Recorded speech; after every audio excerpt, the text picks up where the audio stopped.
하나님의 말씀은 마태복음 10장 1절 한 절 말씀만 보시겠습니다. 마태복음 10장 1절 한 절 말씀만 보시겠습니다. 찾으셨으면은 다 같이 우리 합독하시겠습니다. 시작.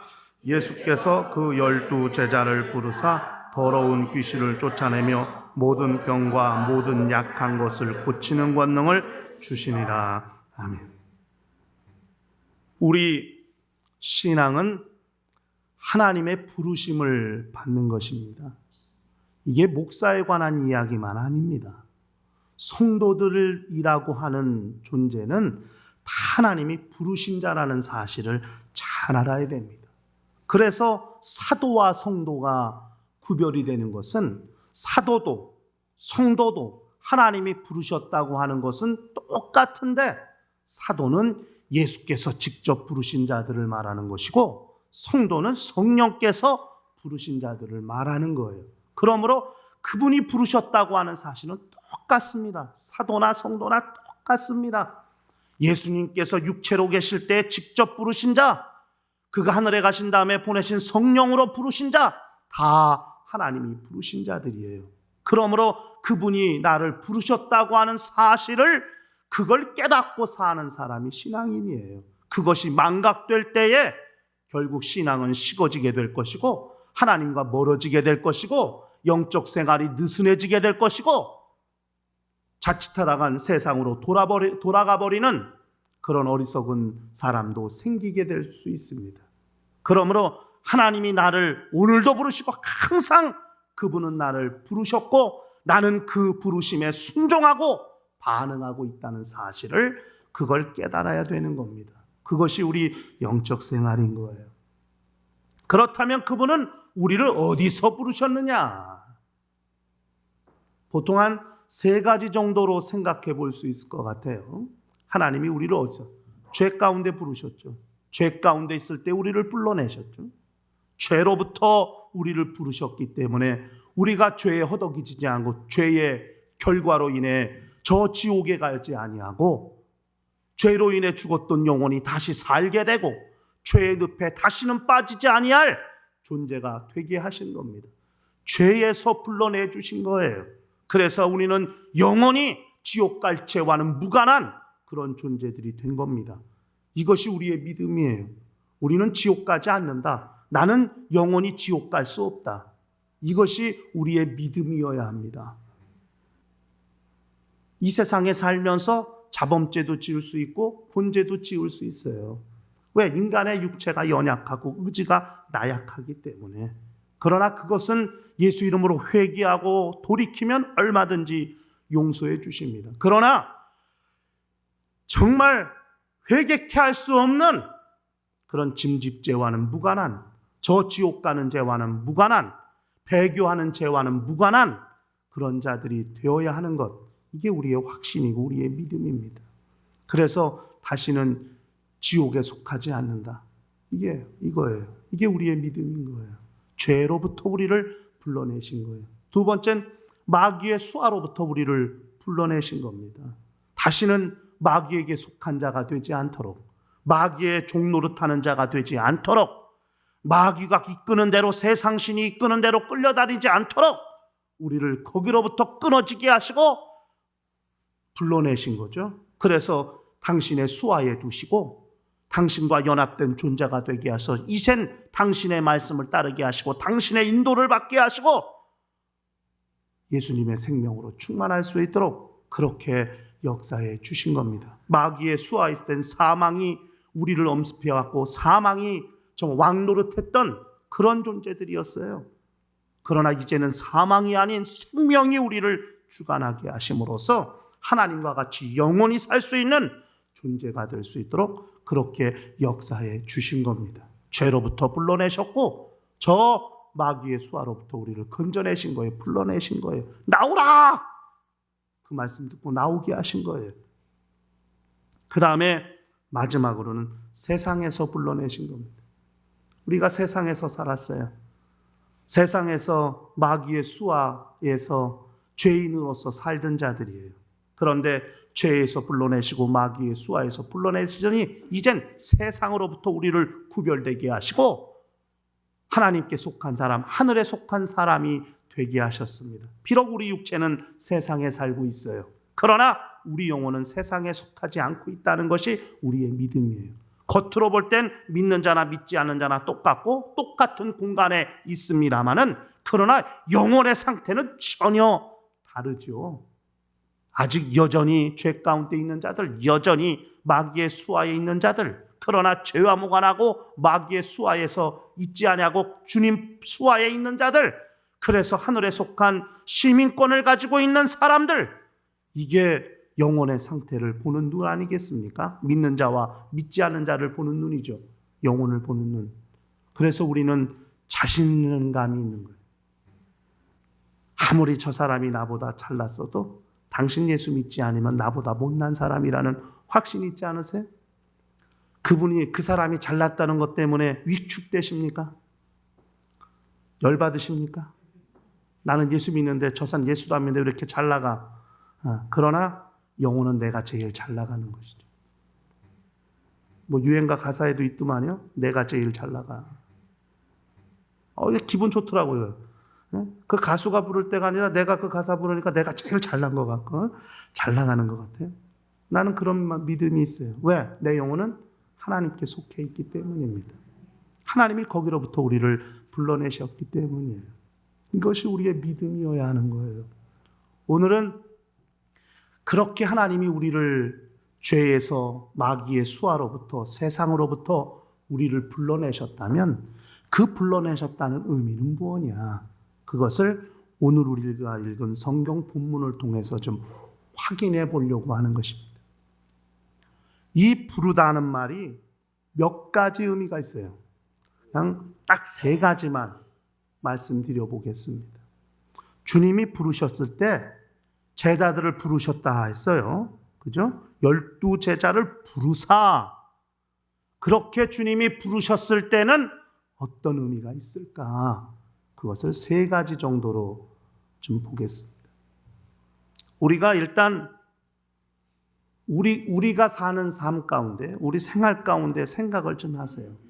자, 어떤 사람이 무슨 아이에게나 또는 부하에게나 또 아랫사람에게 어떤 일을 시키려고 그러면은 뭐 해야 돼요?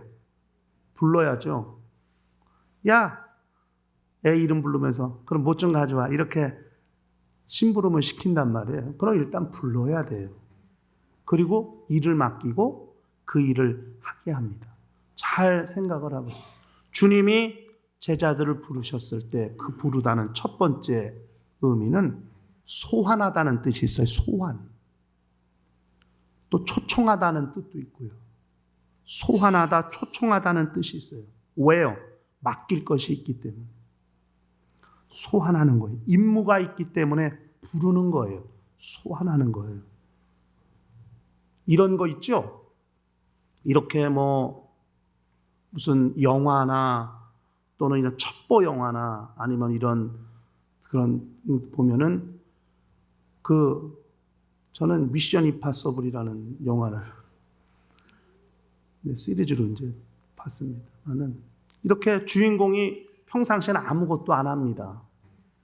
그런데 어느 날 갑자기 공중전화에 전화가 울립니다. 띠리리리링. 전화를 딱 받습니다. 그러면 미션이 딱 주어집니다. 그 순간 본부가 그 사람을 소환한 거예요. 자기 시간을 다 갖다가 정말 임무가 생기고 어떤 사건이 생기고 그 사람이 필요한 어떤 임무가 생겼을 땐 그 사람을 소환하는 겁니다. 불러내는 겁니다. 다시. 그러니까 주님이 지금 제자들을 부르셨다는 것. 이게 왜냐하면 제자들이 주님과 함께 있지 않나요? 마태복음 4장에 금을 던지는 베드로를 불렀을 때, 금을 깃고 있는 야고보와 요한을 불렀을 때 이후부터 나를 따라오라 내가 사람을 낚는 어부가 되게 하리라는 말씀 이후에 그들이 배와 그물을 버들고 다 주님을 따랐을 때 다 지금 주님과 함께 있는 사람들이에요. 그런데 왜 그들을 또 부르냐 이거예요. 이미 옆에 있는데 그냥 일을 맡기면 되지. 왜 성경 기자는 예수께서 12제자를 부르사 또 불렀다는 표현을 썼을까? 그거는 미션을 위해 불렀다는 거예요. 미션을 위해. 이 임무가 있어요. 주어질 일이 있어요. 왜 불렀느냐? 그 일이, 주님이 맡기려고 하는 그 일이 어디서부터 시작되는 일이기 때문에, 주님으로부터 시작되는 일이기 때문에 부른 거예요. 곁에 있어. 야, 일로 와봐. 이렇게 불렀단 말이에요. 곁에 있지만 일로 좀 와봐. 불렀다는 거예요. 다 주님과 함께 함께 먹고 살아요. 먹고 자고 함께 다니고 있어요.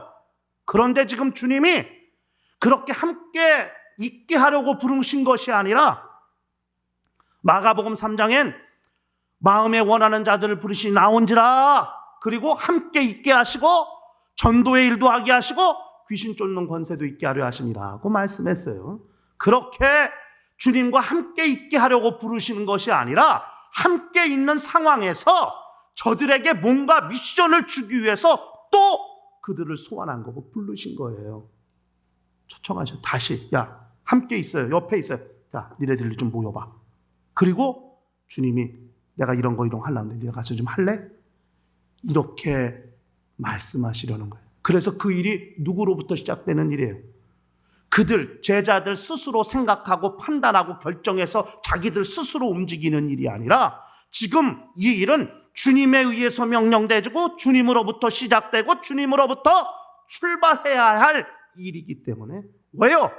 그들이 나가서 해야 할 일이 주님이 주시는 권능, 주님이 주신 힘과 주님이 주시는 능력을 덧입지 아니하면 그 역사를 감당할 수 없기 때문에, 주님의 말씀을 듣고 주님의 명령을 받고 주님의 권능을 소유하고 그렇게 나아가야 하는 일이기 때문에, 다시 함께 있던 제자들을 또다시 부르시고 또다시 소환하셔서 그들에게 일을 맡기시려고 하는 거예요.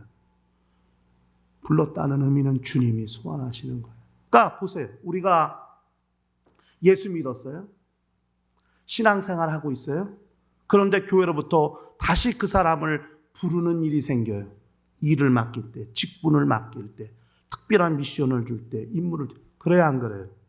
성령이 부르신 성도예요. 성령이 부르셨어요. 그런데도 또 불러요.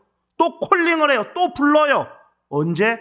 일을 맡길 때, 직분을 맡길 때, 어떤 봉사를 맡길 때, 또 어떤 일을, 정기적인 일이 아니라 불특정하게 일어나는 일을 위해서. 집사님, 이거랑 같이 하실래? 집사님 좀 한번 해주시겠습니까? 이렇게 주의 종이나 또 교회 일꾼들을 통해서 어떤 요청이 올 때 또 부르게 되는 역사가 있는 겁니다. 그것은 그 사람이 하는 일이 교회와 무관한 일이 아니라, 교회에서 다시 불러서 교회가 다시 그에게 그 일을 하게끔 함으로써 그것이 어디로부터 출발될 일인가를 알게 하려고 하는 것입니다. 주님은 제자들과 함께 있는 상태에서 또 그 제자들을 부르셨고, 마침내 그 당신이 원하시고 당신이 하려고 하시는 일을 진행하시려고 한다는 거예요. 그래서 주님의 부르시면 소환이라는 말이 있어요. 우리가 성령으로 부르신 자들이 다시 교회로부터 부름을 당할 때, 그건 정말 주님이 마치 소환하시는 것 같은, 그분이 초청하시는 것과 같은 그런 역사라는 사실을 깨달을 필요가 있습니다. 두 번째, 주님이 제자들을 부르셨다 할 때 두 번째는 깨우다는 거예요. 깨우다. 그분이 부르실 때 깨우는 역사가 있는 거예요. 잠자는 영혼을 깨우고, 해이해진 마음을 깨우고, 영감이 무뎌진 자들을 깨우고, 정신 차려! 마치 이렇게 말하듯 그분의 부르심은 신령한 긴장감을 가지게 하고, 다시 한번 마음을 다잡고 각오를 다질 수 있도록 그렇게 깨우는 힘을 말하는 거예요. 전혀 생각지도 못하고 있던 제자들을 부르심으로써 그것에 생각하게 하고 집중하게 하고 몰입하게 하고 정신 차리고 무장하게 하고 마음으로 각오하게 하고 다짐하게 하고 결단하게 하고, 그래서 영감이 회복되게 하고 기도가 충만히 회복되게 하고 그런 열정과 열심이 회복되게 하고, 그럼으로써 주님이 맡기신 거룩한 일을 넉넉히 감당할 수 있는 마음의 준비를 할 수 있도록, 그런 의미가 있어요. 불러 깨우다라는 뜻이 있어요. 하나님이 우리를 부르셨을 때에, 교회가 우리를 부를 때에 우리가 무방비 상태로 아예 맡기시는데 또 어떻게 해, 이런 게 아니라 그럴 때 하나님이 나를 필요로 하시는구나, 교회가 나를 필요로 하는구나, 그때 우리는 마음을 다잡아야 되고 정신을 바짝 차려야 되고 영감을 무장해야 되고 기도를 무장해야 되고 생각을 무장해야 되고 마음을 무장해야 되고, 그렇게 자기 영혼을 깨울 수 있고 생각을 깨울 수 있고 마음을 깨울 수 있는 그런 기회가 왔다고 생각해야 한다는 거예요. 그래야 주님이 맡기신 일을 감당할 수 있는 거예요. 영적 생활은 멍한 상태에서 감당할 수가 없는 거예요. 왜? 전쟁이거든요. 영적 생활은 전쟁이거든요. 정신 버떡 차리지 않으면 안 되는 거예요. 실패할 수밖에 없고 질 수밖에 없는 거예요. 영적 싸움에서 진다는 건 말이 안 돼요. 어떻게 예수 이름을 믿고 있고 성령이 내 안에서 역사하고 있는 자들이 영적 싸움에서 실패할 수가 있고 질 수가 있겠어요? 왜 지는 거예요? 정신 못 차리고 있기 때문에, 생각을 무너뜨리고 마음을 빼앗겼기 때문에, 의지가 견고해지지 않았기 때문에, 그래서 지는 거예요. 그러므로 주님이 부르셨다고 생각할 때, 그분이 나를 소환하셨다고, 그분이 나를 불러 깨우신다고 하는 그 생각을 항상 해야 돼. 그래서 매일매일 나는 주님이 부르신 사람, 나는 주님이 부르신 사람, 자기 자신을 향하여 항상 그렇게 말해야 되고, 자기 자신을 그렇게 준비하고 깨울 수 있는 그런 심령들이 되지 아니하면 아니 되는 겁니다. 왜? 그분의 부르심은 우리를 깨우는 음성이에요. 우리를 깨우는 거예요. 그러므로 시험에 들지 않게 깨어 기도하라고 그렇게 겟세마네 동산에서 제자들을 향해 말씀하신 이의 음성이 그때만이 아니라 지금, 아담아 내가 어디 있느냐고 아담을 불러 깨우시는 그분의 음성, 그분의 음성이 항상 들려올 줄 알아야 자기를 준비할 수 있어요. 언제든지 그분이 보내실 때를 위해 항상 준비할 수 있고, 그분이 가라, 어디든 가라 하실 때 주저함 없이 갈 수 있는 거예요. 가라는 명령이 떨어졌는데도 정신 못 차리고 잠에 취해가지고 이럴 수는 없다 이거예요. 그분의 군사라면, 그분이 부르신 자라면 그렇게 자기 영혼을 깨우고 마음을 깨우고 생각을 깨우고 자기 육체도 그렇게 깨울 수 있는 사람이 되어야 한다 하는 것입니다. 이것이 주님의 부르심이 말하는 두 번째 의미예요. 그분이 나를 소환하셨다는 것, 당신의 일을 위해 다시 한번 우리를 소환하고 계신다는 것, 그 소환하실 때는 그러면 우리가 다시 한번 정신을 바짝 차리고 자기를 깨워 준비해야 된다는 사실을 기억할 필요가 있습니다. 세 번째는 냉정을 찾도록 명령하시는 거예요. 명령. 진지하게, 분명하게, 육체를 깨우고 생각을 깨우고 마음을 깨웠다면 이젠 냉철해질 필요가 있고, 하나님이 주신 지혜로 영적 분별력도 가져야 되고, 그분의 명령이 무엇인가를 분명히 이해하고 깨달을 줄 알아야 하는 거죠. 스탠바이 하는 거예요. 이젠 나갈 준비를 하고 있는 거예요. 이 세 가지, 소환하다, 깨우다, 명령하다, 이 세 가지. 마치 자동차로 말하면 자동차 경주가 있어요. 큰 경주가 있어요. 그러면 그 경주 나가기 전에 자동차를 뭐 해야 돼요? 정비도 해야 되고 수리도 해야 되고 점검을 해야 되잖아요. 다 점검해 놓고, 다 점검해 놓은 상태까지, 스탠바이 딱 된 상태까지의 과정, 그것이 오늘 이 성경 본문으로 말하면 부르셨다는 거예요. 주님이 그렇게 우리를 부르셨으면, 그렇게 스탠바이가 돼 있다면 그 다음엔 뭘 하셨느냐. 그 다음엔 오늘 말씀에 권능을 주시니라. 그죠? 12제자를 부르사 귀신을 쫓아내고 모든 병과 모든 약한 것을 고치는 권능을 주시니라 했어요. 권능을 주시다는 말은 자동차로 말하면 기름 넣는 것과 같아요. 다 정비가 끝나고 완벽하게 수리가 끝나고 자동차의 모든 성능이 완벽해. 그런데 기름 넣지 않으면 자동차가 못 가거든요. 이젠 제자들을 부르셔서 그분이 다시 일을 맡기시려고 소환하셨고 영혼이 깨어나게 정신 버떡 차리게도 하셨고 이젠 명령하셨어요. 준비하라. 스탠바이. 이젠 액션만 떨어지면 가는 거거든요. 그런데 기름 안 넣으면 어떻게 가요? 마치 그렇게 준비된 자동차에 기름을 넣어야 가는 것처럼 그렇게 준비된 제자들에게 자동차의 기름과 같은 능력, 권능, 힘 주님이 그것을 주시느니라고 성경에 말씀했습니다. 그 권능의 내용이 귀신을 쫓아내는 것이고 모든 병과 약한 것을 고치는 거예요. 귀신은 영적 싸움과의 영적인 싸움이죠. 병과 약한 것? 저는 이걸 좀 이렇게 이해해봤어요. 병은 육체가 아픈 겁니다. 근데 약한 건 뭘까? 약한 건 뭘까? 우리가 주로 뭐가 약해요? 뭐가 약하죠? 의지가 약해. 마음이 약하고 생각이 약해요. 그래서 의지가 약하니까 작심 삼일만 하잖아요. 작심 삼일만 해도 잘하는 거예요. 예? 마음 먹은 대로 안 되죠. 생각이 약해서 생각을 해놓고 금방 잃어버리고 생각하다 포기해버리고 이거 해야지. 다음에 하지 뭐.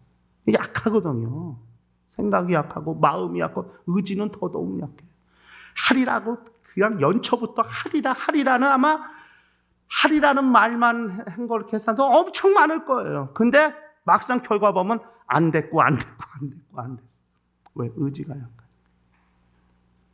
이게 문제예요. 마음 먹은 대로 되어지는 것. 의지가 강해서 마음 먹은 대로 되어지는 것. 그게 필요하거든요. 근데 약하거든요. 생각이 약해요. 이건 혼적인 역사라고 생각하는 거예요, 저는. 병은 육체적인 역사라면 약한 것은 혼적인 역사가 아니냐. 생각도 약하고 마음도 약하고 의지도 약하고 다. 감정도 약하고. 그러니까 감정 때문에 넘어가는 경우가 많거든요. 네? 사람의 말 잘 듣고 그냥 불쌍, 어머 어떡해. 그러다가 또 넘어가는 경우 많거든요. 사람 말을 너무 잘 들어가지고 그 말에 잘 속아서 마음을 뺏기고 생각을 빼고 그냥 감정이다 해서 넘어가는 경우 많거든요. 네?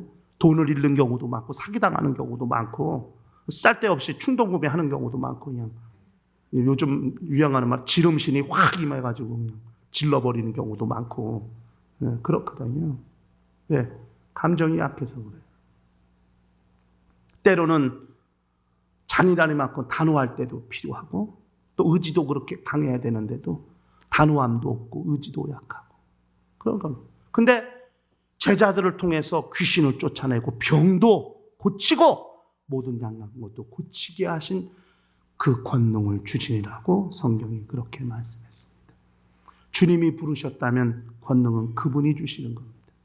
그러므로 우리는 주님의 부르심에 순종하기만 하면 그분의 소원에 응하고 그분이 깨우실 때 정치 버떡 차리고 깨어나고 그 다음에 그분의 명령을 확실히 들을 준비가 되어 있다면 그분은 그냥 보내시지 않는데 권능으로 무장해서 보내시는 것이고 마침내 경주에서 1등하도록 영적 싸움에서 승리하도록 원수와의 정장에서 이기도록 병을 정복하도록 약한 것을 이기게 할 수 있는 그런 권능을 그분이 주신다고 성경은 말씀했습니다. 중요한 것은 그분의 부르심에 대하여 우리는 어떻게 반응하느냐는 거예요. 성령으로 부르셨다. 그래서 정말 성도가 되게 하시고 신앙인이 되게 하셨다 할지라도 또 그분이 부르실 때에 주저없이 머뭇거림 없이 그렇게 쭈뼛쭈뼛대지 아니하고 그렇게 정신 퍼떡 차리고 그분 앞에 나아갈 수 있는 사람. 그래서 그분의 음성이 어떤 음성인지를 알고 그분의 명령을 알고 이젠 내가 주님이 보내셔서 나로 하여금 그분이 행하게 하실 일이 있다는 것을 알고 그렇게 냉철하게 분별력 있게 그 모든 것들을 제대로 준비하고 정말 그 역사를 이루기 위해서 그렇게 준비된 자들일 때 그분은 우리에게 권능을 주실 것이고 우리를 통해서 영적 존재들이 다 물러가는 역사도 나타나고 병도 거침없이 물러가는 역사, 의지가 강해지고 생각이 바뀌고 마음도 그렇게 강해지는 역사들이 나타나게 될 것이라 하는 것입니다. 그러므로 그분의 부르심을 힘입는다면, 그분의 부르심이 내게 응한다면 우리는 그분 앞에 그렇게 적극적으로 반응할 필요가 있는 거예요. 옛 12제자를 부르셔서 그렇게 보내시더니 그들이 돌아와서 어떻게 주님께 이야기했는가? 또 70명을 그렇게 보내시더니 70명이 돌아와서 어떻게 주님께 이야기하던가? 우리는 이미 성경을 통해서 잘 알고 있습니다. 그분이 이 땅에 계실 때예요. 그분이 하늘에 가시지 아니하고 성령이 사람들에게 임하시기 전인데도 불구하고 주님이 허락하신 권능, 주님이 주신 권능을 가지고도 성령이 임하지 않은 상태에서도 그렇게 큰 역사들을 감당한 제자들의 역사가 성경에 기록되어 있습니다. 우리는 성령이 부르셨고 성령은 우리 안에서 영원히 떠나시지 않는다고 말씀했어요. 그러면 오늘날 이 시대에 우리에게 무엇이 필요하느냐 이거예요. 다시 한번 주님이 부르실 때에 그분 앞에 순종할 수 있는 거룩한 믿음과 담력이 필요한 것이고 그분이 주시는 권능을 마음껏 사용해서 일하려 하는 열정과 열심이 필요한 것이죠. 그럴 때 주님은 우리 교회를 또 우리 교회에 속한 성도들의 육체를 마음껏 사용하실 것이고 그렇게 역사할 것이라고 생각합니다. 여기 권능을 주시니라는 말이 공급하다는 말이에요. 한 번 주고 끝나는 게 아니라 끊임없이 계속 그분이 공급해 주시는 거예요. 그분이 보내놓고 그분은 주무시거나 쉬시는 것이 아니라 끊임없이 그분도 기도하시고 권능을 계속 파송해 주고 계신 거예요.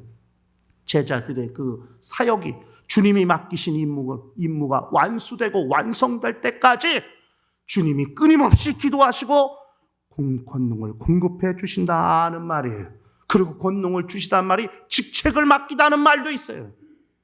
그분이 우리를 부르시더니 직책을 맡기시고 그렇게 보내시고 마침내 당신의 권능을 끊임없이 공급해 주셔서 그 영적 싸움에서 마침내 승리하게 하시는 역사가 있습니다. 예수는 혼자 사역하신 게 아닙니다. 제자들을 부르셨고 또 그 제자들을 보내셔서 그들이 또 나가서 일하게도 하셨습니다. 오늘날은 우리 성도들을 부르시고 마침내 우리에게도 그 권능을 주셔서 우리도 그렇게 주님이 이 땅에 계실 때처럼 우리가 가는 곳마다 마치 주님이 일하시는 것과 같은 그런 역사들이 나타나도록 그렇게 역사해 주신다는 사실을 기억할 필요가 있어요. 그러므로 우리 일평생 하나님의 부르심, 주님의 부르심에 어떻게 순종하고 반응할 것인가? 그것이 우리 신앙인의 모습이어야 하는 것입니다. 일평생 주님의 부르심에 순종하고 주님이 맡기신 거룩한 일을 감당하는 거룩한 영혼들이 될 수 있도록 하시기를 예수 이름으로 간절히 축원합니다. 할렐루야! 다 같이 우리 합심하여 통성으로 기도하십시다. 거룩하신 하나님, 주께서 성령으로 하나님 아버지 주님의 부르심에 우리 모두가 다 온전히 반응하게 도와주시옵소서. 그분이 소환하시고 그분이 깨우시고 그분이 명하실 때에 온전히 순종하고 그 명령을 감당하게 도와주시되 주님이 공급하시는 권능으로 충만한 자들이 되게 도와주셔서 귀신도 쫓아내게 하시고 병도 쫓아내게 도와주시며 모든 약한 것도 고치는 권능이 충만한 자들이 다 되게 하여 주셔서 영적 생활의 무기력을 실패를 다 극복하게 하시고 모두가 다 승리하는 자들이 되게 하여 주시옵시되 주 예수 다시 오시는 그날까지 승리하는 자들이 되게 하여 주시고 그리스도의 군자로 온전히 세워지는 거룩한 심령들이 다 될 수 있도록 역사하여 주시옵소서. 주 예수 이름 받들어 기도합나이다. 아멘.